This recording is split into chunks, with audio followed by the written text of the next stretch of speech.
you know, you get a lot of praise, deservedly, as an investor and as a board member, but I want to begin by talking to you a little bit about your life as a CEO, because people forget that you are a CEO and an enormously successful one.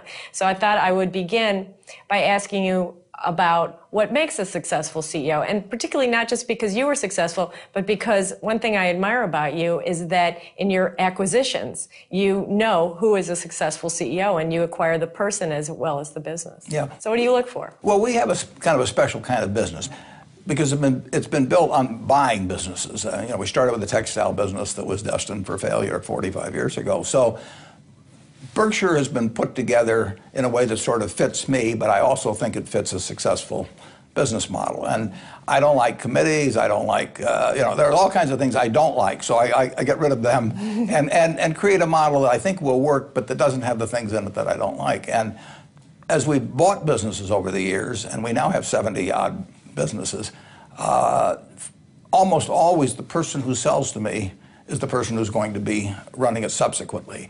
And I'm handing them a lot of money, and they're handing me a stock certificate. And the next morning, they have to forget that they handed me the stock certificate. Basically, they have to still feel they own the business. So when I look at them, I look into their eyes and try and figure out whether they love the money or they love the business. And if everybody likes money, but if they don't love the business, I can't put that into them. If they're going to, and so we have no contracts at Berkshire. You know, we just don't have contracts.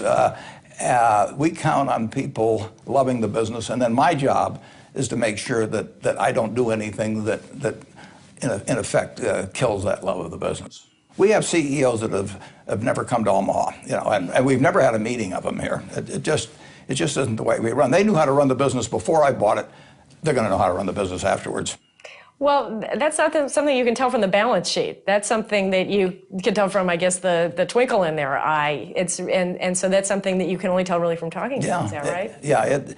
It really is. I mean, it's why we've never bought a single company of these 70-some from an LBO operator. I mean, they don't love the business. I mean, it's a vehicle to buy today and sell, you know, many tomorrows from now.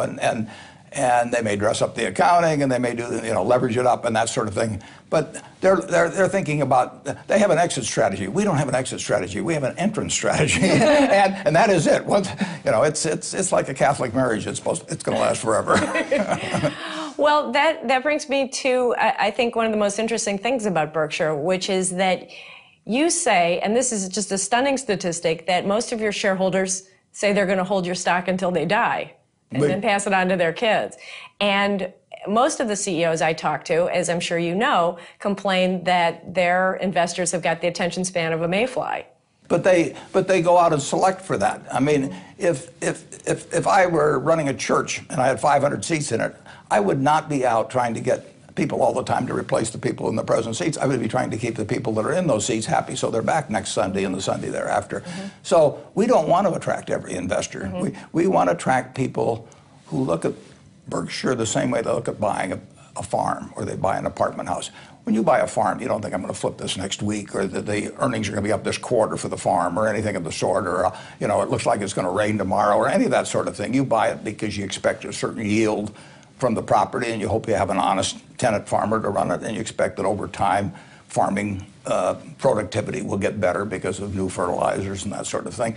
And you have no idea of selling it. That's the kind of intent we want with the people that buy Berkshire, that they're buying into a business. It's like a partnership, and we regard it as a partnership. In a sense, it came out of a partnership because both my partner, Charlie Munger, and I, we had partnerships that owned the securities that were then distributed to our partners. And we don't look at those people out there as somebody who is to be pleased for this quarter or next quarter, or care whether we split the stock or increase a dividend or make rosy projections or anything. We want them there because they join with us. I've got 99% of my money in Berkshire Hathaway. Charlie has a very, very high percentage. We don't care about getting salaries or options or anything of the sort. We want to do well when our shareholders do well, and I think they sense that. And our holding period is forever, so why shouldn't their holding period be forever? We want the shareholders to understand us. We like our shareholders. They don't always like us necessarily. We want them informed. We want them to know our products. But most of all, we want them to know our principles. And you know, we're going to make all kinds of mistakes, but But we've got a yardstick of performance on the inside cover of the annual report, and that doesn't change. I mean, it's gone, we've had it there for 45 years or so. They're our partners, and we're going to treat them like that.